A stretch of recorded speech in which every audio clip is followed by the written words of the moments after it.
Indian geography कर रहे थे हम। आज का टॉपिक खनिज है, खनिज संसाधन, मिनरल रिसोर्सेस। ठीक है, अपना एटलस भी खोल के रखिए। भारत के जहां जहां पर कोई चीज अगर मिलती है तो उस चीज को क्या करना है, आपने डिनोट करना है उसमें एटलस में। ठीक है, बिना एटलस के नहीं पढ़ना इस चैप्टर को। इसको बड़ा करेंगे। खनिज किसी भी देश की प्राकृतिक संपदा है। भारत में खनिजों के प्रचुर भंडार हैं। संविधान के अंतर्गत खनिजों पर राज्य सरकारों का अधिकार है। इसको हाईलाइट कर दीजिए, खनिजों पर किसका अधिकार है? राज्य सरकारों का। खनन जो होता है वो राज्य का विषय होता है, तो राज्य सरकारों का अधिकार है। और खनन कानूनों का क्रियान्वयन राज्य सरकारों की जिम्मेदारी है। ठीक है, खनन कानूनों का क्रियान्वयन राज्य सरकारों की जिम्मेदारी है। किंतु केंद्र सरकार खान और खनिज विनियमन व विकास अधिनियम 1957, इसका सन याद करना है आपने। खान और खनिज विनियमन व विकास, रेगुलेशन एंड डेवलपमेंट एक्ट 1957। खान माइन को बोलते हैं, खनिज मिनरल को बोलते हैं। ठीक है, के अंतर्गत बनाए गए कानूनों के जरिए अब तटीय क्षेत्रों में उत्पादित खनिजों को नियमित करती है। अब तटीय मतलब ऑफशोर। मुंबई हाई है, पेट्रोलियम निकलता है, कौन निकालता है? मतलब किसका विषय है? मुंबई हाई अगर महाराष्ट्र के सामने पड़ रहा है, अब तटीय क्षेत्र है, तो उस पर बोल रहा है कि केंद्र सरकार खान और खनिज विनियमन व विकास अधिनियम 1957 के अंतर्गत बनाए गए कानूनों के जरिए अब तटीय क्षेत्रों में उत्पादित खनिजों को नियमित करती है। उनका नियमन जो करेगी, उनको रेगुलेट जो करेगी, वो कौन करेगी? केंद्र सरकार करेगी। ठीक है, राष्ट्रीय खनिज नीति 1993 के द्वारा भारतीय खनिज उद्योग को घरेलू एवं विदेशी निवेश हेतु खोला गया है। 1993 राष्ट्रीय खनिज नीति, राष्ट्रीय बोलते हैं, नेशनल खनिज बोलते हैं, मिनरल नीति बोलते हैं, पॉलिसी। ठीक है, 1993 के द्वारा भारतीय खनिज उद्योग को घरेलू और विदेशी निवेश के लिए खोला गया है। यानी इसका मतलब यह है कि एफडीआई भी हो सकता है, उसमें इन्वेस्टमेंट, फॉरेन इन्वेस्टमेंट भी क्या हो सकता है, चाहे पोर्टफोलियो इन्वेस्टमेंट हो चाहे डायरेक्ट इन्वेस्टमेंट हो।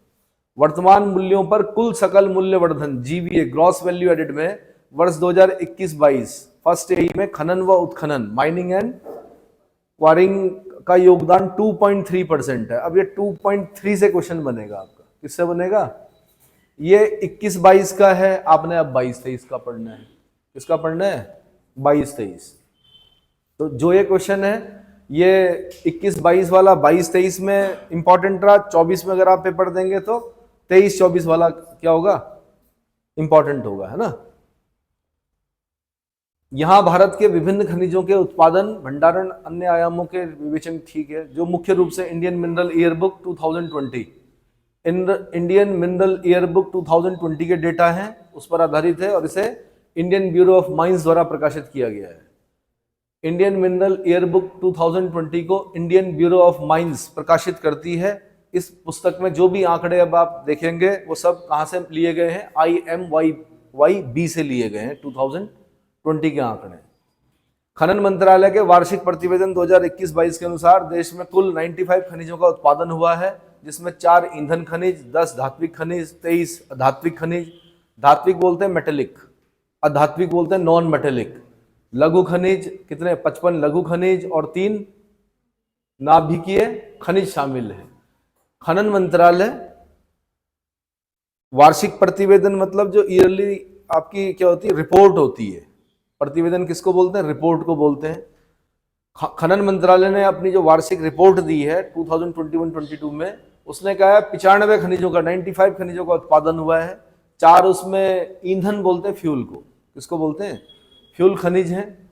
10 धात्विक खनिज हैं, यानी मेटेलिक खनिज हैं, मेटेलिक मिनरल्स हैं। 23 जो हैं वो क्या हैं? नॉन मेटेलिक हैं। 55 जो हैं छोटे खनिज, लघु खनिज हैं। और 3 नाभिकीय खनिज हैं। ठीक है, जैसे नाभिकीय में यूरेनियम आता है, थोरियम आता है। ठीक है, इस तरह की चीजें आती हैं। वर्ष 2021-22 के दौरान खनिज उत्पादन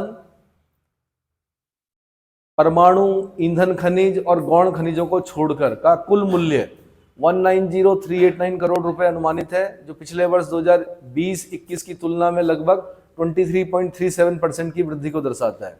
यानी 2020-21 से 2021-22 में जो हमने खनिजों का उत्पादन किया उसमें मतलब उनका जो मूल्य है वो 23.37% की वृद्धि को दर्शाता है। इस तरह का क्वेश्चन बन सकता है, इसको याद करना, मतलब आंसर ये रहेगा, क्वेश्चन यही रहेगा, भाषा यही रहेगी, क्वेश्चन क्या रहेगा, आंसर जो निकालना है आपने, क्या निकालना है, 23.37%। अगला, वर्ष 2021-22 के दौरान धात्विक खनिजों का अनुमानित मूल्य 105091 करोड़ रुपए या कुल मूल्य का 55.2% तथा अधात्विक खनिजों गौण खनिज सहित का मूल्य 85297 करोड़ रुपए का कुल मूल्य 44.8% है। 2021-22 के दौरान धात्विक खनिज यानी जो मैंने क्या बोला, मेटेलिक, धात्विक मतलब मेटेलिक मिनरल्स का अनुमानित मूल्य, ये इतना याद नहीं होता है, फिर भी एक डिजिट याद रखनी है आपने, 1 2 3 4 5 6, 6 डिजिट में है, पहली जो 2 डिजिट है उनको ध्यान रखना पड़ता है, ठीक है। एग्जैक्ट याद करना क्या होता है, क्योंकि अभी बहुत सारी चीजें हैं, बहुत सारे डेटा ऐसे जो दिमाग में लेके चलने पड़ते हैं पेपर तक। तो मैंने कहा अगर खाली आपने 6 डिजिट में है, पहला जो 2 डिजिट है वो 10 है, अगर इतना भी याद रहता तो आपका आंसर सही हो जाएगा वहां पर, अगर क्वेश्चन बना तो। या कुल मूल्य का 55.2% तथा अधात्विक खनिज गौण खनिजों का मूल्य 85, ये 5 डिजिट में है। जो आपके अधात्विक खनिज हैं वो किस में है, इसका मतलब ज्यादा जो हो रहा है वो क्या हो रहा है, मेटेलिक मिनरल्स का हो रहा है ना, 55.2, और ये हो रहा है 44.8, और वो है 5 डिजिट में, ये है 6 डिजिट में। इतना क्लियर हो गया। वर्ष 2021-22 के दौरान 21 राज्यों संघ राज्य क्षेत्रों में खनिज उत्पादन के मूल्य की रिपोर्ट प्राप्त हुई थी, जिसमें लगभग 88.7% खनिज उत्पादन ईंधन और परमाणु खनिजों और गौण खनिजों को छोड़कर केवल 4 राज्यों तक सीमित था।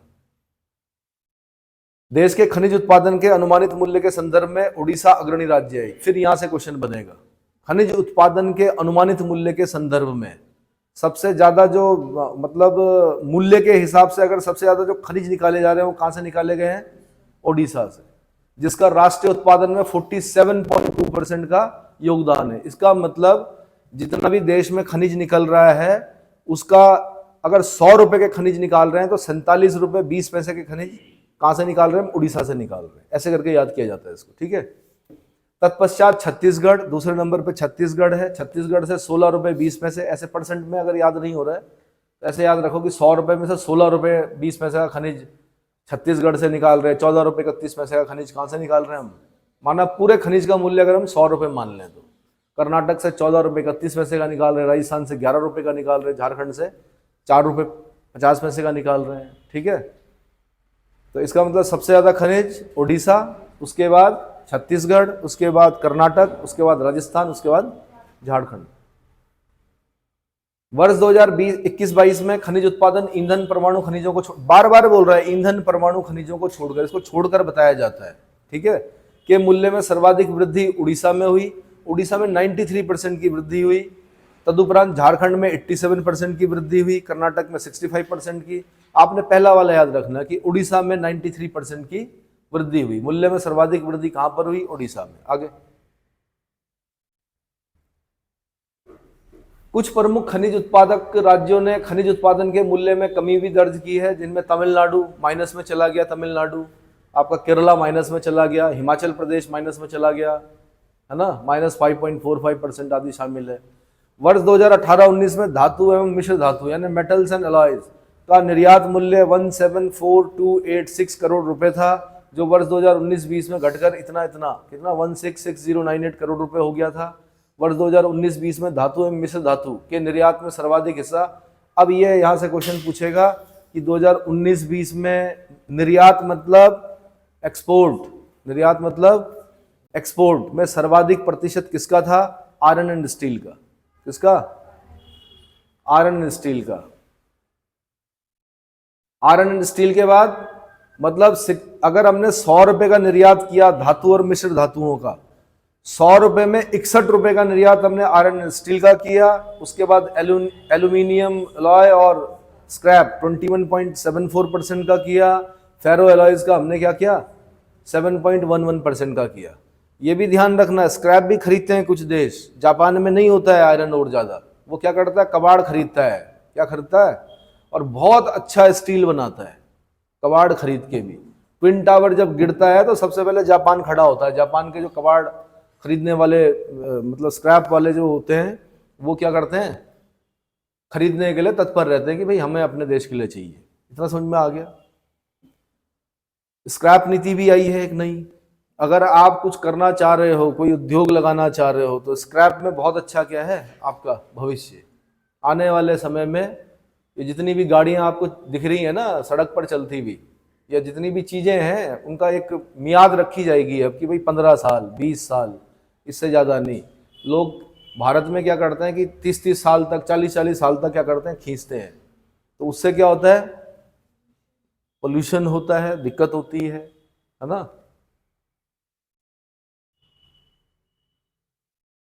आपने देखा होगा कुछ टीवी में कुछ प्रोग्राम देखे होंगे, कार लेके जाते हैं, उसके टायर निकालते हैं, एक भारी सी मशीन के बीच में रखते हैं, इतना सा डब्बा बना कर दे देते हैं। करते हैं ऐसा? हाँ, तो बस वैसे ही होना है। थोड़ा निवेश करना पड़ेगा, बैंक से लोन लीजिए और क्या कीजिए, हाँ जी, खोल दीजिए, ठीक है। बहुत बड़ा इन्वेस्टमेंट चाहिए, लेकिन ऐसे मजाक मत समझना, इन्वेस्टमेंट ज्यादा चाहिए, बहुत मेहनत चाहिए। आगे, वर्ष 2019-20 में भारत के कुल व्यापारिक आयात तथा निर्यात ओर्स एंड मिनरल्स मूल्य, आयात कितने रहे, निर्यात कितने रहे, पहले डिजिट गिन लो, 1 2 3 4 5 6 7, और निर्यात में कितना देख रहे हैं हम, 1 2 3 4 5 6। अब ये बड़ा यहाँ पे चिंतित होना चाहिए हमें कि 2019-20 में भारत के कुल व्यापारिक आयात तथा निर्यात खनिज ओर एंड मिनरल्स मूल्य जो रहे, यानी हमारा आयात ज्यादा हुआ कितने डिजिट में, 7 डिजिट में, जिसमें पहली 2 डिजिट क्या है, 11 है, और निर्यात कम हुआ कितने डिजिट है, 6 डिजिट है, जिसमें पहली 2 डिजिट क्या है, 18 है। इतना समझ में आ गया? ठीक है जी, आगे रोको रोको रोको रोको, नीचे आओ। शीर्ष 4 निर्यातक खनिज ओर एंड मिनरल्स खनिज निर्यातक अंश में, हीरा 73.83%, लौह अयस्क 9.81%, ग्रेनाइट 5.39%, एल्यूमिना 1.63%। अब यहाँ पे आपको मैप की जरूरत पड़ेगी। भारत में खनिजों का वितरण असमान है। भारत में पाए जाने वाले अधिकांश खनिज 5 पेटियों में, 5 पेटियां मतलब बेल्ट। अब बेल्टें ढूंढनी है आपने अपने देश में। एक छोटा नागपुर बेल्ट है, कौन सी, मिनरल वाला अलग मैप होगा उसमें। जो भारत का मैप होगा, भारत के मैप को जब आप पलटोगे आगे तो मिनरल वाला मैप अलग होगा। छोटा नागपुर वाली बेल्ट देखिए कहाँ मिलेगी, झारखंड वाली साइड में, झारखंड, बिहार, उड़ीसा, है ना। तो प्रायद्वीप के उत्तर पूर्वी भाग में विस्तृत इस पेटी के अंतर्गत झारखंड, बिहार, उड़ीसा, झारखंड, बिहार, उड़ीसा, पश्चिम बंगाल राज्यों को समाहित किया गया है। ऊपर कीजिए भाई। यह पेटी मुख्यतः प्राचीन नीस तथा ग्रेनाइट शैलों से संयुक्त है। इसको हाईलाइट कीजिए इस लाइन को। कौन सी वाली पेटी, छोटा नागपुर वाली बेल्ट जो है वो क्या, प्राचीन नीस और ग्रेनाइट शैलों से संयुक्त है, जो देश का समृद्धतम खनिज क्षेत्र है। फिर क्वेश्चन पूछेगा आपसे, देश का समृद्धतम खनिज क्षेत्र कौन सा है, कौन सी बेल्ट में है, आंसर छोटा नागपुर वाली बेल्ट में। यहां कोयला मिलता है, आयरन ओर मिलता है, लौह अयस्क, अभ्रक मिलता है, माइका। माइका क्या होता है, माइका क्या होता है, हाँ तो कर दिया, खूब तेज गर्दन हिलाई आपने। बताओ माइका क्या होता है। हिंदी में अभ्रक बोलते हैं, इंग्लिश में माइका बोलते हैं। है? क्या होता है बालिका माइका। एक बच्चा पिछले बैच में बोल रहा था सर ये जो लगा हुआ बेंच के ऊपर, अरे सन माइका है, ये अलग होता है। माइका आप प्रेस खोल के देखना, घर में जाके देखना, प्रेस के अंदर मिलेगा आपको माइका। माइका की शीट्स होती हैं। माइका की एक विशेषता होती है कि वो उस पर करंट नहीं लगता, मतलब विद्युत का कुचालक होता है, यानी बैड कंडक्टर होता है इलेक्ट्रिसिटी का, लेकिन हीट का गुड कंडक्टर होता है। अब क्या है, प्रेस में अगर हम सीधे नाइक्रोम वायर लगा देंगे, माना जो प्रेस की तली है उसमें सीधे नाइक्रोम लगा देंगे, तो क्या होगा, जैसे ही प्रेस पे आप देखोगे ना कितनी गर्म हुई, तो वहीं पे चिपक जाओगे, या तो झटका लगेगा या चिपक जाओगे, है ना।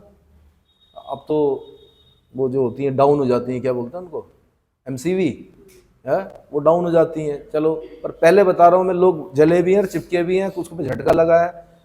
अब क्या करते हैं, प्रेस के जो नीचे वाला पार्ट है उसमें माइका की एक शीट बिछाई जाती है, उसके ऊपर फिर नाइक्रोम लगाया जाता है, फिर उसके ऊपर माइका लगाया जाता है, ताकि क्या ना हो, करंट लीक ना हो।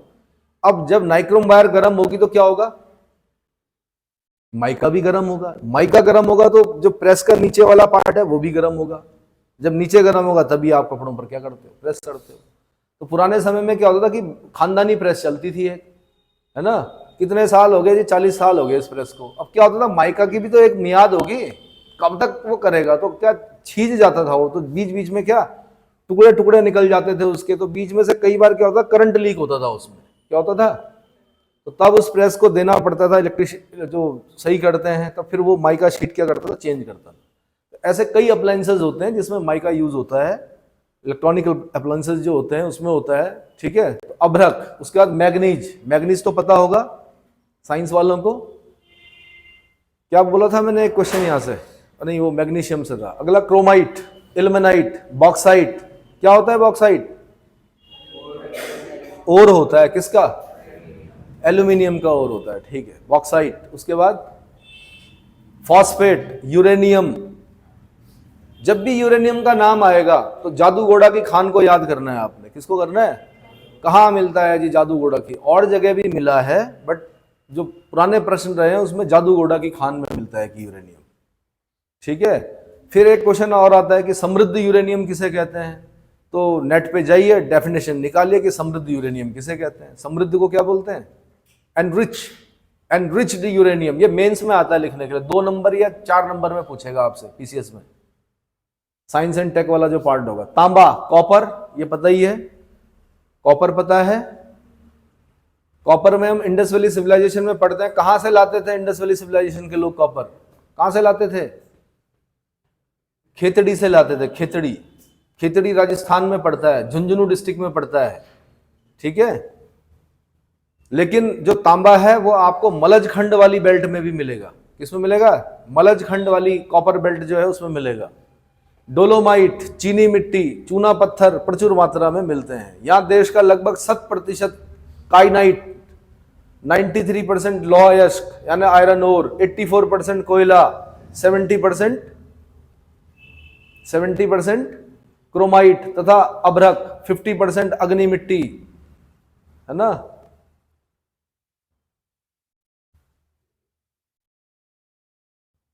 %45 एस्बेस्टस एवं चीनी मिट्टी, 20% चूना पत्थर, 10% मैग्नीज उपस्थित है। इस पेटी को भारत की लौह और इस्पात पेटी भी कहा जाता है, आयरन स्टील बेल्ट कहा जाता है भारत की। किसको, किसको, हाँ बार बार याद रखना किसको, मतलब हेडिंग याद रखना। वापस जाओ भाई, एक बार फिर वापस जाओ। अब मुझे बताओ कि आप ये बताओ कि जमशेदपुर कहाँ है, क्यों है वहां, समझ में आया। 1907 में जमशेद जी टाटा, बताया था मैंने, जमशेद जी टाटा ने टिस्को की स्थापना की, कहां पर, जमशेदपुर में। साकची नाम था वहां पर, नाम क्या था वहां का। यानी 1907 में इस देश का एक इतना बड़ा इंडस्ट्रियलिस्ट, उसकी इतनी बड़ी सोच, यानी वो वेबर के औद्योगिक अवस्थिति सिद्धांत यानी इंडस्ट्रियल लोकेशन थ्योरी को क्या कर रहा है, फॉलो कर रहा है। अरे जोशीमठ में भी तो खोल सकते थे टिस्को, जोशीमठ में खोलते, कितनी अच्छी जलवायु है, सारे जो लेबर होते वो भी क्या होते, प्रसन्न रहते, सब बढ़िया रहता, लेकिन बर्बाद हो जाता टिस्को। क्यों खोला, अब आप वहां देखो, नीचे नीचे नीचे परसेंटेज में बताओ मुझे, आप ये देखो, आयरन ओर कितना मिल रहा, 93%, कोयला कितना मिल रहा, 84%। क्या चाहिए टिस्को के लिए, क्या चाहिए, कोयला चाहिए, आयरन ओर चाहिए और सस्ती लेबर चाहिए, ये तीनों चीजें वहां पड़ती। सस्ती लेबर मतलब क्या होता है कि जब कोई चीज बनती है ना तो उसकी कॉस्ट में परिवहन लागत तो बोला वेबर ने कि भाई ढोने में जो खर्चा होता है वो भी जुड़ेगा, लेकिन एक चीज बाद में ये बोली गई कि लेबर भी जुड़ेगी भाई। अब लेबर अगर सस्ती लेबर मिल गई तो जो कॉस्ट बाद में निकल के आएगी वो क्या निकलेगी, कम होगी, और अगर लेबर ज्यादा हो जाएगी तो क्या होगा, समझ में आ गया। इसलिए खोला था उन्होंने। आगे आगे बढ़ो।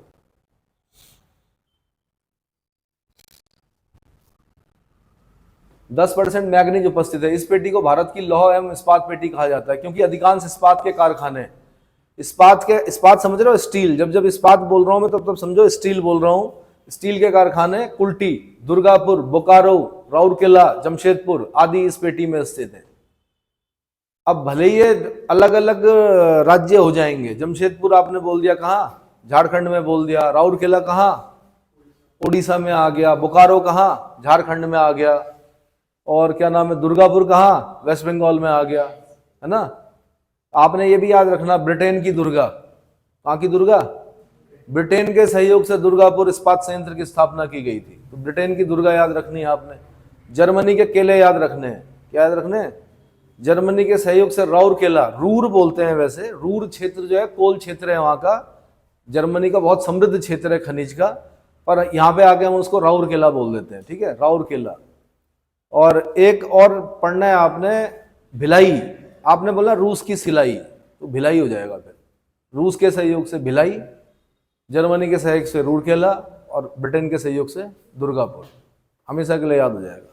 रिडिकुलस वे में याद करो, याद हो जाता है। इस पेटी में बॉक्साइट के भंडारों तथा ताप विद्युत विकसित होने के कारण एल्यूमिनियम उद्योग भी स्थापित है। अब देखो, एक तो बॉक्साइट मिल रहा, क्या मिल रहा, जो कि एल्यूमिनियम का ओर है। अब एल्यूमिनियम को निकालने के लिए इलेक्ट्रिसिटी चाहिए, और इलेक्ट्रिसिटी दो तरह से, तीन मतलब कई तरह से हो सकती है पैदा, लेकिन दो खास जो तरीके होते हैं, या तो हाइड्रोइलेक्ट्रिक प्रोजेक्ट बनाएंगे हम, या फिर कोयला जलाकर क्या करेंगे, बिजली पैदा करेंगे। क्या करेंगे, कोयला जलाकर बिजली पैदा करेंगे। कोयला जला के बिजली कैसे पैदा करेंगे भाई, ठीक है, मैंने बोल दिया यहां पर कि ताप विद्युत यानी थर्मल इलेक्ट्रिसिटी जो है वो विकसित होती है। कोयला जला के कैसे होती है बिजली पैदा,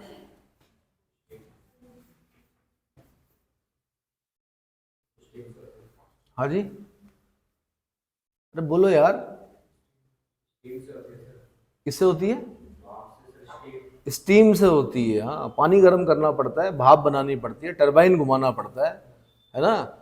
हम लोग जब बचपन में पढ़ रहे होते हैं ना, Faraday's left hand rule, right hand rule, IBF पढ़ते हैं, और बहुत सारे प्रैक्टिकल कर रहे होते हैं फिजिक्स में। एक चुंबक, भारी चुंबक के बीच में अचानक से क्या होता है, तार ऊपर और नीचे हो जाता है।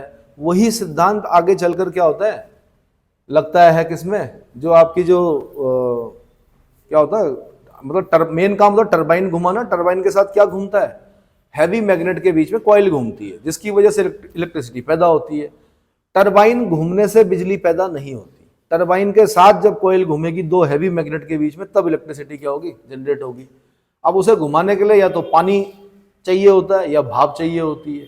इवन जो हम परमाणु विद्युत भी यूज करते हैं, यानी न्यूक्लियर पावर प्लांट जो होते हैं हमारे, वहां पे भी हम क्या करते हैं, नाभिकीय विखंडन करते हैं, ऊर्जा मिलती है, पानी गर्म करते हैं, पानी से भाप बनती है, स्टीम से टरबाइन घुमाते हैं, टरबाइन से क्या घूमता है, हैवी मैग्नेट के बीच में जब घूमेगी तो क्या होगा, इलेक्ट्रिसिटी जनरेट होगी। साइकिल में भी तो होती है इलेक्ट्रिसिटी जनरेट। साइकिल में कौन घुमाता है टरबाइन को, टायर घुमाता है। साइकिल में पहले देखा होगा आपने, इस तरह की लाइट आती थी, तेज चलाओगे तो तेज चलेगी साइकिल, मतलब लाइट तेज जलेगी, धीरे करोगे तो लाइट क्या हो जाएगी, धीमी हो जाएगी। इसका मतलब क्या है, दो हैवी मैग्नेट के बीच में कॉइल जितनी तेज घूमेगी उतनी ज्यादा इलेक्ट्रिसिटी क्या होगी, जनरेट होगी। ये समझ में आया, ठीक है। जब डैम से पानी छोड़ा जाता है तो किस में नापते हैं हम उसको, क्यूसेक में नापते हैं, ठीक है।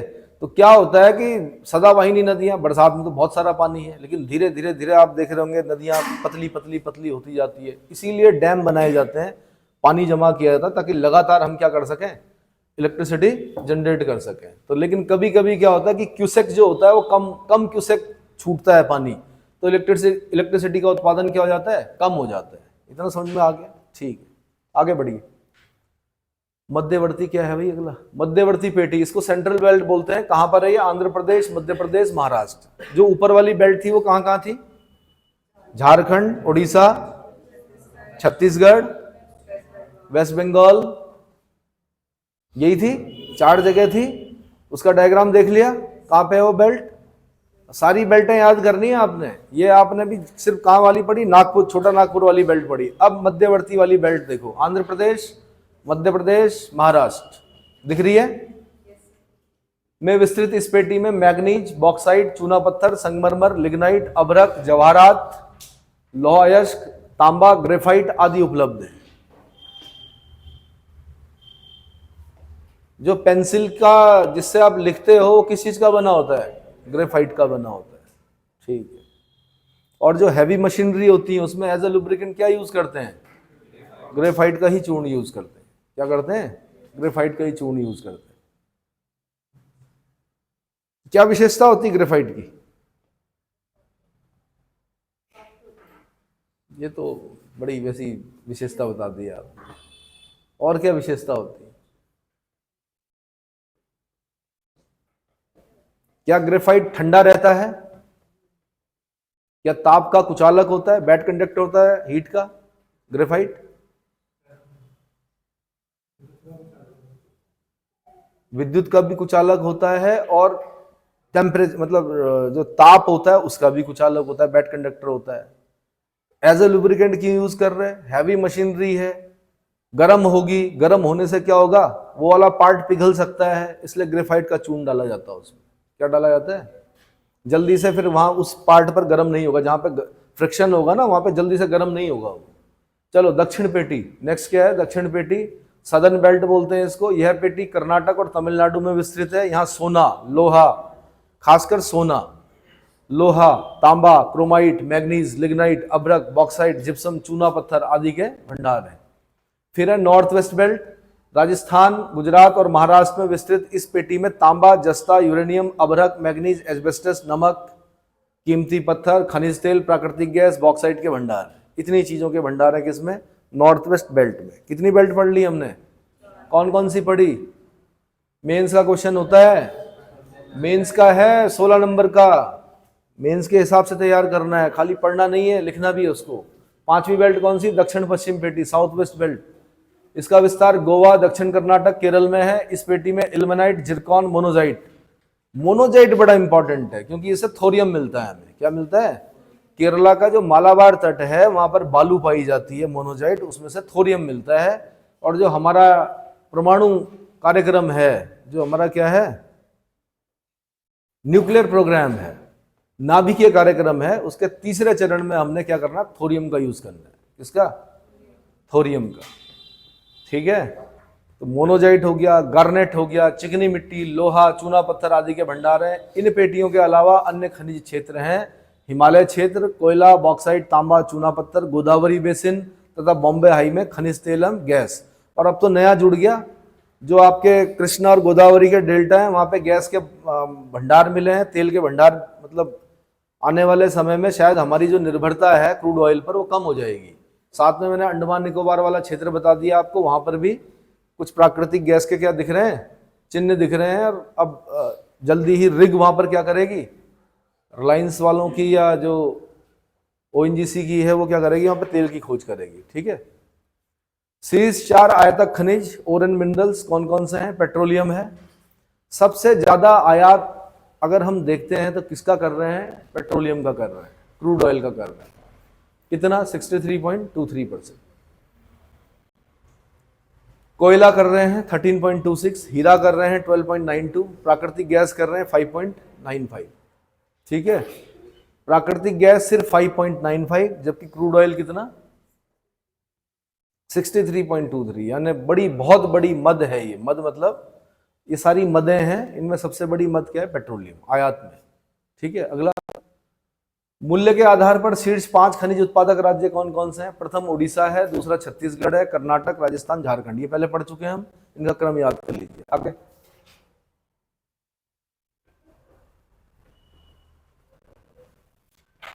रुको भाई रुको। 28 फरवरी 2019 को केंद्रीय मंत्रिमंडल ने राष्ट्रीय खनिज नीति यानी नेशनल मिनरल पॉलिसी 2019 को मंजूरी प्रदान की है।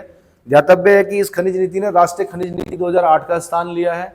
राष्ट्रीय खनिज नीति 2019 का प्रमुख उद्देश्य, अब ये यहां से क्वेश्चन बनेगा, फिर अभी ज्यादा पुरानी बात नहीं है, 2019 पुरानी बात नहीं है। तो प्रमुख उद्देश्य क्या है? निजी निवेश, निजी निवेश को आकर्षित करना, यानी निजी बोलते हैं प्राइवेट को, इन्वेस्टमेंट, निवेश बोलते हैं इन्वेस्टमेंट को आकर्षित करना, और अन्वेषण, खोज बोलते हैं अन्वेषण, मतलब अन्वेषण कार्य के लिए निजी क्षेत्र को प्रोत्साहन देना है। क्या करना है? अन्वेषण यानी खोज करने के लिए जो प्राइवेट सेक्टर है उसको क्या करना है? प्रोत्साहन देना है कि भाई आप करो खोज। ठीक है। सरकार कब तक करेगी? इस नीति में अच्छा खुद सोचो ना आप, अगर खाली सरकार के भरोसे रहते और रिलायंस की रिफाइनरी ना होती मोती खावड़ी गुजरात में, जामनगर एक जगह पड़ती है गुजरात में, वहां पे एक जगह पड़ती मोती खावड़ी, एशिया की सबसे बड़ी रिफाइनरी है, किसकी? रिलायंस की। किसकी? तो सरकार भी इतना, मुझे नहीं लगता कि इतनी बड़ी रिफाइनरी बना सकती है, बट नहीं बनाया उन्होंने। उससे बड़ी रिफाइनरी किसने बनाई? रिलायंस ने। उसके अपने पेट्रोल पंप देखे होंगे आपने रिलायंस वालों के, और उसकी जो गुणवत्ता होती है वो ज़्यादा अच्छी मानी जाती है, अन्य पेट्रोल के मुकाबले। तो क्यों है गुणवत्ता अच्छी? क्योंकि आधुनिक रिफाइनरी है। रिफाइनरी बहुत सारी है हमारी, कभी मथुरा में भी हुआ करती थी, बरौनी में भी बरौनी में भी है बिहार में, ठीक है, और नॉर्थ ईस्ट के स्टेट्स हैं उसकी तरफ भी है, शायद अंकलेश्वर में है गुजरात में रिफाइनरी, जगह जगह है रिफाइनरी। लेकिन मैंने कहा सबसे बड़ी इनमें जो रिफाइनरी है वो कौन सी है? मोती खावड़ी, जामनगर, गुजरात, ठीक है। इस नीति में खनन गतिविधियों को उद्योग का दर्जा दिए जाने का प्रस्ताव भी है, ये बड़ा इंपॉर्टेंट है भाई, खनन गतिविधियों को उद्योग का दर्जा। खनन गतिविधियों को, एक चीज और बता देता हूं आपको, सबसे ज्यादा पैसा किसमें है उत्तराखंड में? कुछ लोगों का मानना है कि शराब में है, शराब में नहीं, खनन में है। किसमें है? खनन में है सबसे ज्यादा पैसा, ठीक है। तो खनन गतिविधि को अब क्या बोल दिया गया? उद्योग, इंडस्ट्री का दर्जा दे दिया गया है 2019 राष्ट्रीय खनिज नीति। अब हम बोल सकते हैं, पहले हम बोलते थे कि क्या करता है, कि खनन का काम है कि इसका, अब हम बोल सकते हैं कि उद्योगपति है। कौन सा उद्योग है भाई इसका? आंसर खनन उद्योग है इसका। क्या है? हालांकि खनन अच्छा नहीं है उत्तराखंड के लिए। क्या नहीं है? अब आप बोलेंगे कि ये इतना पत्थर हो गया, इतने ऊपर आ गई आपकी चंद्रभागा, क्यों नहीं खोद रहे इसको? तो खोदेंगे तो फिर ऊपर से फिर आएगा, ऐसे करते करते फिर आएगा, ऐसे करते करते क्या होगा? अस्थिरता आ जाएगी। क्या आ जाएगी? कई लोगों का मानना है ना कि भाई ऊपर तक आ गया, जहाँ पे बांध बना रखा वहां तक आ गया, कि अब पानी आएगा इधर को आ जाएगा पानी, क्यों नहीं खोद रहे, कि खनन क्यों नहीं खोल रहे हैं? तो खनन अच्छी चीज नहीं मानी जाती है, पर खोलना पड़ेगा शायद इन्हें। क्या करना पड़ेगा? क्योंकि बहुत साल हो गए, शायद हाई कोर्ट का हो सकता है कि उस पर क्या हो, रोक हो, ठीक है, ज़्यादा मुझे जानकारी नहीं है। बट पर्यावरणविदों के हिसाब से अगर एज ए एनवायरमेंटलिस्ट अगर आप देखें तो खनन अच्छा नहीं माना जाता, खासकर हिमालयी क्षेत्रों के लिए बड़ा अस्थिर क्षेत्र है ये। क्योंकि खनन गतिविधियों को उद्योग का दर्जा दिए जाने का प्रस्ताव भी, साथ ही खनिजों के परिवहन के लिए तटीय तथा अंतरदेशीय जलमार्गों पर विशेष ध्यान दिया जा रहा है। अब याद रखना, परिवहन में सबसे सस्ता जो परिवहन होता है वो क्या होता है? जलमार्ग। क्या होता है?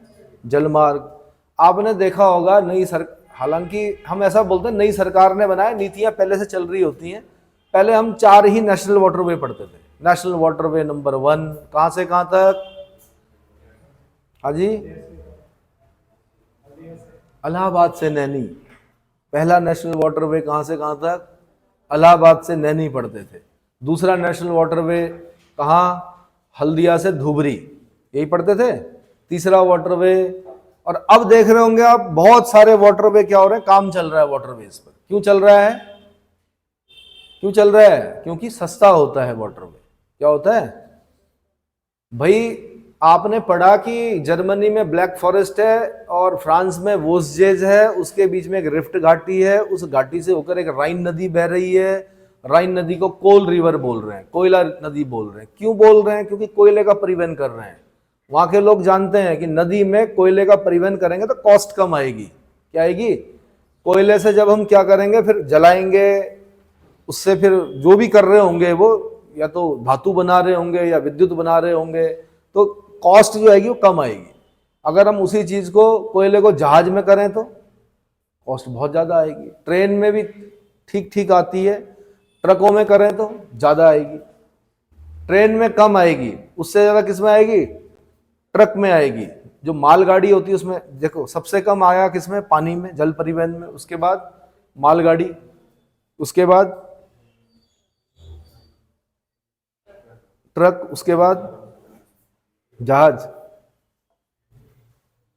ठीक है। साथ ही खनिजों के परिवहन, तटीय तथा अंतर्देशीय जल मार्गों पर विशेष ध्यान दिया गया। प्रधानमंत्री नरेंद्र मोदी की अध्यक्षता में 29 जून 2016 को केंद्रीय मंत्रिमंडल द्वारा राष्ट्रीय खनिज अन्वेषण नीति को मंजूरी प्रदान की गई है। इसका प्रमुख उद्देश्य निजी क्षेत्रों की भागीदारी को बढ़ाकर देश में अन्वेषण गतिविधियों को तेज करना है। अन्वेषण मैंने बता दिया, खोज, जिससे देश के खनिज संसाधनों, गैर कोयला और गैर ईंधन का सर्वश्रेष्ठ इस्तेमाल हो सके तथा इस क्षेत्र का अंशदान देश की अर्थव्यवस्था में बढ़ाया जा सके।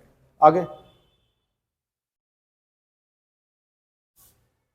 मार्च 2016 में केंद्रीय मंत्रिमंडल ने नेल्प, इसको फुल फॉर्म को हाईलाइट कर लीजिए भाई, एब्रीवेट फॉर्म है, न्यू एक्सप्लोरेशन लाइसेंसिंग पॉलिसी, नेल्प पूछ सकता है। मार्च 2016 में केंद्रीय मंत्रिमंडल ने नेल्प नीति का स्थान लेने हेतु help, HELP, hydrocarbon exploration and licensing policy, NELP का स्थान किसने लिया? हेल्प ने लिया। हेल्प की full form hydrocarbon exploration and licensing policy को मंजूरी प्रदान की है। ध्यातव्य है कि तेल एवं गैस के अन्वेषण हेतु नेल्प की व्यवस्था वर्ष 1999 से प्रभावी थी। अब किसकी है? अच्छा, प्रभावी थी, खत्म कर दिया उसने वहीं पर। अब आ गया हेल्प। क्या आ गया? नेल्प की जगह आ गया हेल्प। जब से मोदी जी आए हैं सबसे बड़ा सरदर्द एब्रीवेट हो गया हम लोगों के लिए। क्या हो गया? सारी योजनाओं के, है ना, अमृत से लेकर, हृदय से लेकर और पता नहीं क्या क्या, उड़ान से लेकर, सुना है उड़ान? है? क्या होता उड़ान?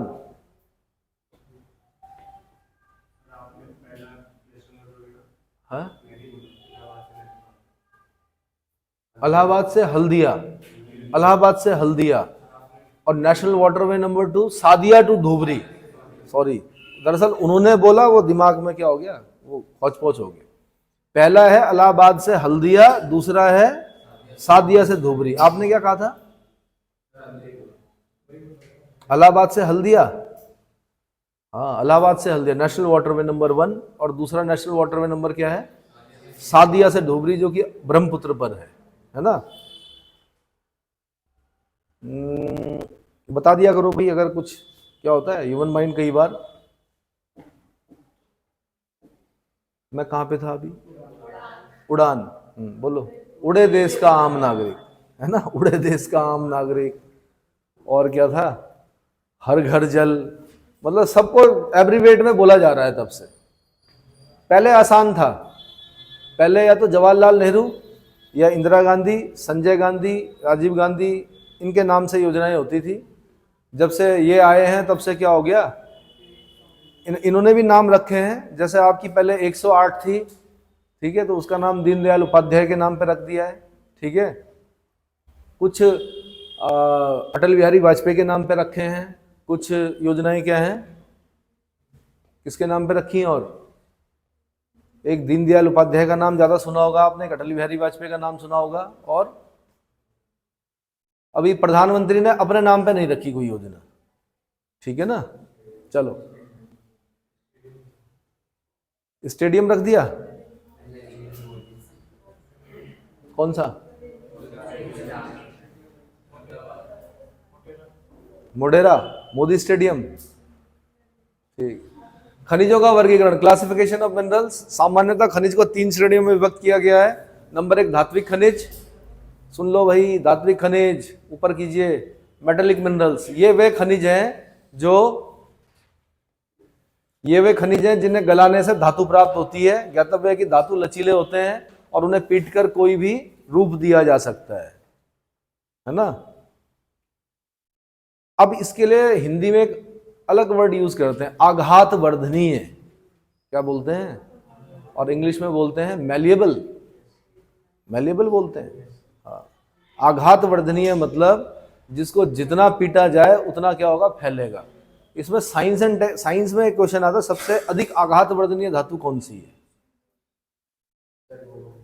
गोल्ड। उसको पीटते रहो, एक टुकड़ा लो, उसको पीटो, जितना बड़ा ये दिख रहा है पार्ट, इतना बड़ा आप उसका क्या बना सकते हो? बर्क। क्या बना सकते हो? पहले मिठाई में, च्यवनप्राश में लगाते थे, क्या लगाते थे? बर्क लगाते थे ऊपर से सोने का। फिर सोना महंगा पड़ा, लोगों ने फिर क्या किया? चांदी लगाया गया, फिर चांदी का बर्क लगा। किसका लगा? इतनी आघातवर्धनीय होती है कि बर्क मतलब पत्थर होता है जो पतला सा, वो लग जाता है मिठाई के ऊपर, या अन्य चीज़ों में भी, पान में भी लगाते थे पहले। फिर लोगों ने कहा यार चांदी भी महंगा है, फिर अब जो आप लगाते हो खाते हो वो एल्यूमिनियम का बर्क होता है। किसका होता है? तो खुश मत हुआ करो, बर्क वाली मिठाई खाकर स्वास्थ्य के लिए अच्छी नहीं होती है। क्या नहीं होती है? और YouTube पर जाओ और उसमें देखो कि बर्क को कैसे बनाया जाता है। तो बर्क को पीटा जाता है, सांड की आंतों के अंदर पीटा जाता है उसको। हाँ जी, चेक करो।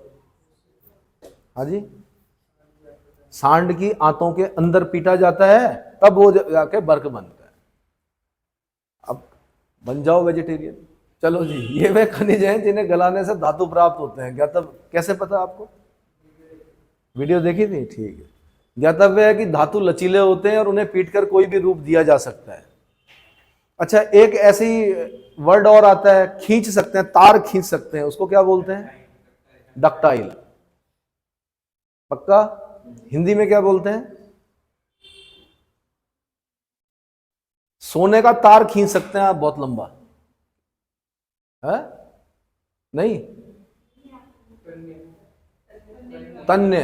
हाँ, तन्य, डक्टाइल। सोने का तार खींच सकते हैं आप।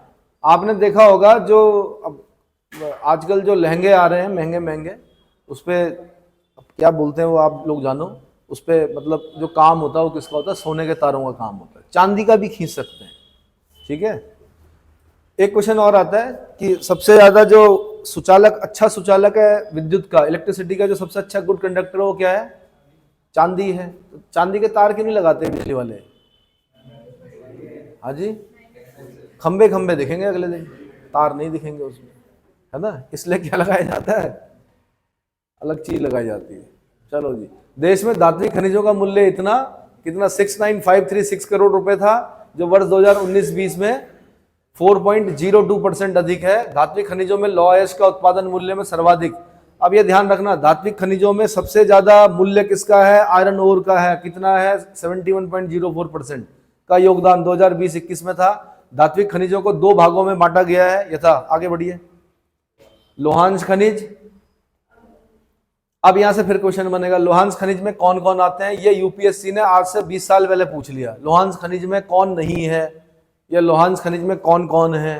तो आयरन ओर तो होगा, मैग्नीज होगा, क्रोमियम होगा, कोबाल्ट होगा, टंगस्टन होगा, मोलिब्डेनम होगा, वेनेडियम होगा, टाइटेनियम होगा, बोरान होगा, निकिल होगा, आदि आदि सम्मिलित है। यह क्वेश्चन यूपीएससी ने, मैंने कहा 15-20 साल पहले पूछ लिया। लोहांश खनिज, लोहे का अंश, समझ में आया? तो उसने 4 ऑप्शन दिए थे जितना मुझे याद आ रहा है। एक उसने मैग्नीज दिया था शायद, एक उसने निकिल दिया था, एक उसने क्रोमियम दिया था, और एक उसने कुछ यहीं से दिया था, टंगस्टन दिया था। क्या दिया था? टंगस्टन। अब क्या हुआ कि मैग्नीज, क्रोमियम और निकिल को मान के चले कि हाँ लोहांश होगा, लेकिन टंगस्टन पे जाके दिमाग की जो घड़ी होती है ना, वो यूपीएससी का पेपर जब दे रहे होते हैं तो पता नहीं कितने सारे विचार आते हैं। तो लगा यार कि यार टंगस्टन डब्ल्यू होता है, लोहांश होता होगा उसमें कि नहीं होता होगा, ठीक है, लोहांश है कि नहीं है। और सारे याद आ गए टंगस्टन के, कि टंगस्टन जो होता है वो क्या होता है? उसका रेजिस्टेंस बहुत ज़्यादा होता है, ठीक है, उसका जो गलनांक होता है बहुत उच्च होता है, जल्दी से गलता नहीं है, इसीलिए बल्ब के अंदर जो पुराने बल्ब होते थे उसमें टंगस्टन यूज करते थे। ये भी याद आ गया कि डिगाना की खानों से निकाला जाता है टंगस्टन राजस्थान में, पर ये ध्यान नहीं आया कि लोहांश खनिज है कि नहीं है, ठीक है। और फिर होती है क्या? गलती, और नंबर जाता है कट। इसलिए क्या करो कि याद कर लो, लौह अयस्क, manganese, chromium, cobalt, tungsten, molybdenum, vanadium, titanium, boron, nickel. अभी जब केमिस्ट्री पढ़ेंगे ना, आपकी सब चीजें पढ़नी है आपने अलग अलग। आपने ये भी पढ़ना है कि धुर्रे जो बनाए जाते हैं उसमें क्या क्या मिला हुआ होता है। धुर्रे समझते हो? या बोलेगा कि रेल की पटरी में क्या क्या मिलाया जाता है, या पूछेगा प्रेशर कुकर की जो आपका किससे ड्यूराल्यूमिन होता है वो, उसमें क्या क्या मिलाया जाता है। या पूछेगा जो काटने वाले जो औजार होते हैं वो उसमें लोहे के साथ और क्या मिलाते हैं। तो होता लोहा ही है, लेकिन लोहे में अलग अलग चीजें मिलाई जाती है। तिजोरी बनानी है तो कुछ और मिलाएंगे, रेल की पटरी बनानी है तो कुछ और मिलाएंगे। जो क्या बोलते हैं बॉल जो होती है, मतलब जो जिसपे पहिया घूमता है उसके अंदर नहीं होते बॉल बियरिंग के जो बॉल छोटे छोटे जो देखे होंगे आपने, साइकिल के टायर से निकलते हैं, वो किस चीज के बनाए जाते हैं, ऐसा क्यों होता है कि वो घिसते ही नहीं, लोहे में ऐसा क्या मिलाते हैं, वो सब आपने केमिस्ट्री में पढ़ना है। किसमें पढ़ना है? केमिस्ट्री में पढ़ना है, ठीक है। मूर्खों का सोना किसे कहते हैं, ये पढ़ना है। तो जब केमिस्ट्री आएगी तो बड़ी इंटरेस्टिंग है केमिस्ट्री, मजा आ जाता पढ़ने में। केमिस्ट्री है ना आपका, अब पता चलेगा कितना पढ़ा, ठीक है। मोलिब्डेनम हो गया, वेनेडियम हो गया, टाइटेनियम हो गया, बोरान हो गया, निकिल हो गया, आदि को सम्मिलित किया गया। फिर अल्लोह धातु है। अब अल्लोह धातुओं में, अरे भाई ऊपर मत जाओ ज्यादा, नीचे करो। अल्लोह धातु में क्या आता? तांबा। क्या आता है? तांबा, शीशा, जस्ता, बॉक्साइट, टिन, मैग्नीशियम, प्लेटिनम। इनमें से कौन से दो खनिज हैं जो एक साथ मिलते हैं? कहां से मिलता है?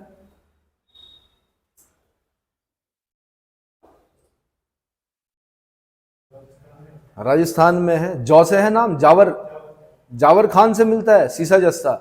सीसा जस्ता एक साथ मिलेगा।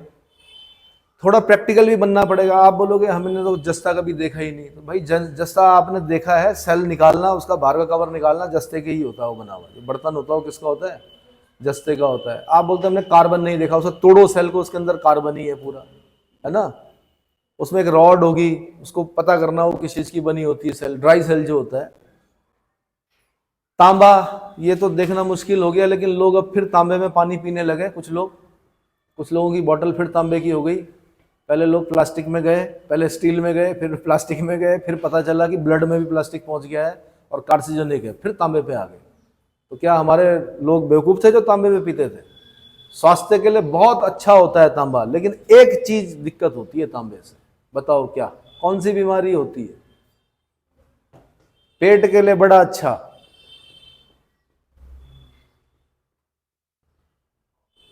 बताओ, चेक कर लिया? विल्सन रोग होता है। क्या होता है? ये भी क्वेश्चन बना हुआ। यहां तक एक जनजाति का पूछा हुआ कि वो शराब पीती है और शराब जिस बर्तन में पीती है उसकी वजह से उन्हें वो बीमारी होती है, क्योंकि वो कांच के गिलास में नहीं पीती शराब, वो एक धातु के उसमें बर्तन में बनाती है शराब, इस वजह से उनको वो बीमारी होती है। ये भी प्रश्न बना हुआ एक समय। तो ढूंढना इस प्रकार का प्रश्न, कौन सा प्रश्न है वो? कौन सी जनजाति है जो शराब पीती है और शराब के सेवन के कारण, शराब के सेवन तो होता ही है हानिकारक, है ना, deleterious to health, injurious to health, लेकिन क्योंकि जिस बर्तन में बनाती है वो पीती है, उसकी वजह से उनको वो बीमारी होती है। तांबा, शीशा, जस्ता, बॉक्साइट। बॉक्साइट पता ही है आपको। टिन पता है? टिन पता है? अब क्या है कि अगर आप कॉपर में जिंक मिला दो तो क्या बनेगा? कॉपर में अगर जिंक मिला दो तो क्या बनेगा?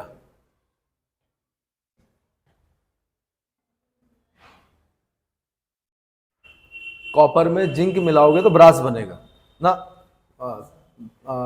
पीतल किसे बोलते हैं? पीतल, ब्रास को बोलते हैं, ब्रास बनेगा। हाँ, अगर आप क्यूजन, CUZN याद रखना है, क्यूजन, अगर क्यूजन बनाओगे तो क्या बनेगा? पीतल बनेगा। क्या बनेगा? पीतल। और अगर क्यूसन, CU में SN मिलाओगे तो क्या बनेगा? ब्रॉन्ज। अब ऐसे याद रखना कि 3rd डिवीजन आई, ब्रॉन्ज मेडल मिला। टिन लटका रखा आपने गले में। क्या लटका रखा? कॉपर के साथ टिन, हमेशा के लिए याद हो जाएगा कि कॉपर में अगर आप टिन मिलाओगे तो क्या होगा? ब्रॉन्ज बनेगा, कांसा। ब्रॉन्ज मतलब कांसा। और अगर आप क्या कॉपर में क्या मिलाओगे? जिंक मिलाओगे तो क्या बनेगा? पीतल।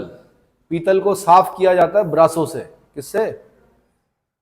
ब्रासो, इसलिए ब्रासो बोलते उसको, ब्रास को साफ करने वाला ब्रासो।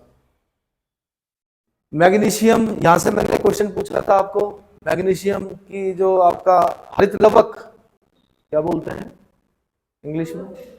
क्लोरोफिल में एक अणु किसका होता है? मैग्नीशियम का होता है। यही बताया था, ठीक है।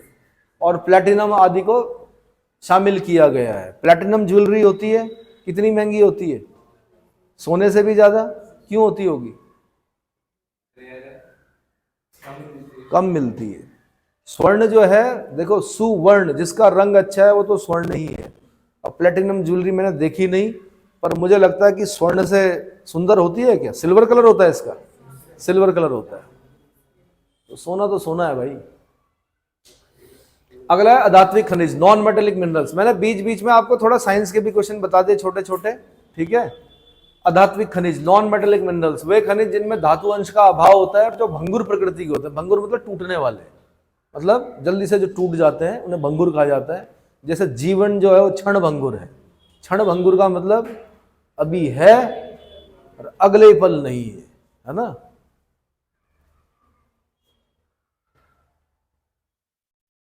अधात्विक खनिज कहलाते हैं, इन पर चोट मारने पर टूट जाते हैं, जैसे डोलोमाइट, चूना पत्थर, अभ्रक, अभ्रक मतलब माइका, जिप्सम, पाइराइट्स, नमक, एस्बेस्टस, एस्बेस्ट्रॉस, हीरा, ये घिया पत्थर और विभिन्न प्रकार की मिट्टियां आदि।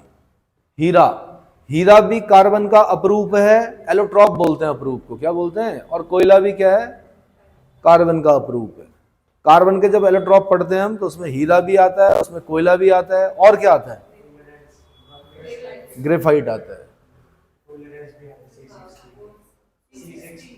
C6 Florence. ठीक, चलो जी, हीरा भी हो गया। ज्ञातव्य है कि अधात्विक खनिजों के उत्पादन मूल्य में 2020-21 की तुलना में, ऊपर करो से, 20-21 के दौरान 8926 करोड़ रुपया था, जो वर्ष 2019-20 की तुलना में 0.5% अधिक था। वर्ष 2020-21 में अधात्विक खनिजों के कुल उत्पादन मूल्य में सर्वाधिक योगदान चूना पत्थर का था। किसका था, क्या काम आ रहा चूना पत्थर, 92.6% चूना पत्थर। क्या कर रहे हैं, सीमेंट उद्योग। सीमेंट का जो मेन चीज है वो क्या है, चूना, ठीक है। कोयले की भी जरूरत पड़ती है, क्या सीमेंट बनाने के लिए कोयले की भी जरूरत पड़ती है, हाँ जी पड़ती है। क्या जिप्सम की भी जरूरत पड़ती है, हाँ पड़ती है। और किस किस चीज की पड़ती है, क्ले की पड़ती है। एक बार क्वेश्चन पूछा, सीमेंट उद्योग के लिए किस किस चीज की आवश्यकता पड़ती है, तो जिन जिन चीजों की आवश्यकता पड़ती है उनकी लिस्ट बना देना। क्या करना, भले ही वो पॉइंट में पड़ती हो। जैसे माना जिप्सम है तो जिप्सम उसकी चिपक जो होती है किसकी, सीमेंट की, उसके लिए उसमें जिप्सम मिलाया जाता है, ठीक है। उनको पहले चूने को जलाया जाता है, क्या किया जाता है, जलाकर फिर भट्टी में डालकर फिर पता नहीं क्या क्या उसमें किया जाता है।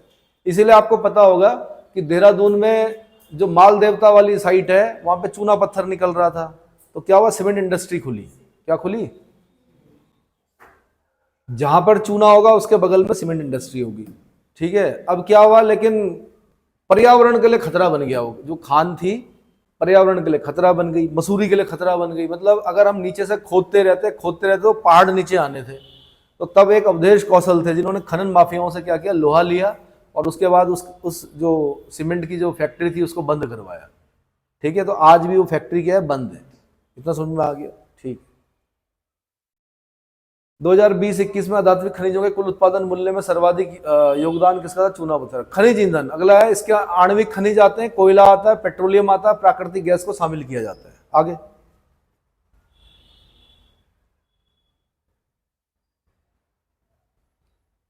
यार बॉक्स पढ़ा दोगे, एक दो बॉक्स करा दो, उससे पता चल जाता है कि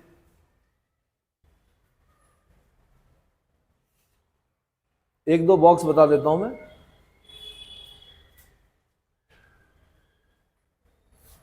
खनिज उत्पादन इंडेक्स का आधार वर्ष, बेस ईयर क्या है, 2011-12। खान और खनिज अधिनियम 1957 कब लागू हुआ था, 1 जून 1958 को। खनिज उत्पादन की दृष्टि से अपतटीय क्षेत्र के अंतर्गत समाहित क्षेत्र कौन से हैं, तो समुद्री क्षेत्र होते हैं, महाद्वीपीय मग्न ढाल होते हैं, कॉन्टिनेंटल स्लोप जिन्हें बोलते हैं, और विशिष्ट आर्थिक क्षेत्र। विशिष्ट आर्थिक क्षेत्र बताए थे मैंने, जब मैंने आपको ये बताया था कि 12 नॉटिकल माइल तक क्या बोलते हैं, 24 नॉटिकल माइल तक क्या बोलते हैं, और 200 नॉटिकल माइल तक क्या बोलते हैं, ठीक है। तो वहां पे आया था विशिष्ट आर्थिक क्षेत्र, जिसके उत्खनन हेतु नियमन की संपूर्ण शक्ति किसके पास है, केंद्र के पास है। ये बताया था अभी थोड़ी देर पहले भी, ये पॉइंट आया था। खान एवं खनिज अधिनियम 1957 को कितनी बार संशोधित किया गया है, 72, 86, 94, 99, 2004। आगे, विविध खनिजों के भंडार एवं संसाधन वर्गीकरण किस पद्धति पर आधारित है, UNFC पद्धति, 1 अप्रैल 2015 पर। भारत में खनिजों की खोज और विकास के लिए उत्तरदायी संगठन कौन कौन से हैं, भारतीय भूगर्भ सर्वेक्षण GSI और खनिज अन्वेषण निगम लिमिटेड MECL, भारतीय खान ब्यूरो और सार्वजनिक क्षेत्र के अन्य उपक्रम। इनको सबको याद करना है आपने अलग अलग। जीएसआई को फुल फॉर्म निकाल लीजिए, भूगर्भ सर्वेक्षण, सर्वे बोलते हैं सर्वेक्षण को, भूगर्भ बोलते हैं जियोलॉजिकल सर्वे ऑफ इंडिया, इससे आप परिचित हो। दूसरा हो गया खनिज अन्वेषण निगम लिमिटेड, खनिज बोलते हैं मिनरल्स को, अन्वेषण बोलते हैं किसको, खोज, खोज के लिए क्या बोलते हैं, एक्सप्लोरेशन को क्या बोलते हैं, कॉर्पोरेशन, और लिमिटेड को लिमिटेड बोलते हैं। उसके बाद भारतीय खान ब्यूरो, भारतीय खान ब्यूरो और सार्वजनिक क्षेत्र के अन्य उपक्रम। फिर अगला जीएसआई यानी जियोलॉजिकल सर्वे ऑफ इंडिया की स्थापना कब की गई थी, 1851 में, अंग्रेजों के समय में की गई थी। भारतीय खान ब्यूरो का मुख्यालय कहां स्थित है, आंसर नागपुर में। कहां, नागपुर में। एक और मुख्यालय बताओ किसका, हाँ जी, आरएसएस का, वेरी गुड। और किसका है, नीरी का। नीरी की फुल फॉर्म बताओ, हाँ जी, national environmental engineering research institute. Environmental engineering को याद कर लो नीरी में, ठीक है। और इन्होंने बोला आरएसएस का भी है क्या, हेडक्वार्टर वही है नागपुर में, ऑरेंज कैपिटल भी है नागपुर। कहाँ पड़ती है, नागपुर कहाँ पड़ता है, महाराष्ट्र में। आरएसएस की स्थापना किसने की थी, पूरा नाम बताइए हेडगेवार जी का, ठीक है, डॉक्टर केशव बलिराम हेडगेवार। हेडगेवार कब की थी, 27 सितंबर 1925 को की थी, ठीक है। और ये गुरुजी एमएस गोलवलकर कौन थे, एमएस गोलवलकर को गुरुजी कहा जाता है, क्या ये भी आरएसएस से संबंधित थे, हैं? एक बार क्वेश्चन आया यूपीएससी में, पूछा गुरुजी, सब लिख के आ गए रविन्द्रनाथ टैगोर, गुरुदेव है रविन्द्रनाथ टैगोर, गुरुजी जो है वो एमएस गोलवलकर है। कौन है, एमएस गोलवलकर को गुरुजी कहा जाता है, गुरुदेव जो कहा जाता है वो रविन्द्रनाथ टैगोर को कहा जाता है। रविन्द्रनाथ टैगोर कौन, कॉस्मोपॉलिटन, है ना। शांति निकेतन की स्थापना की उन्होंने, कब की,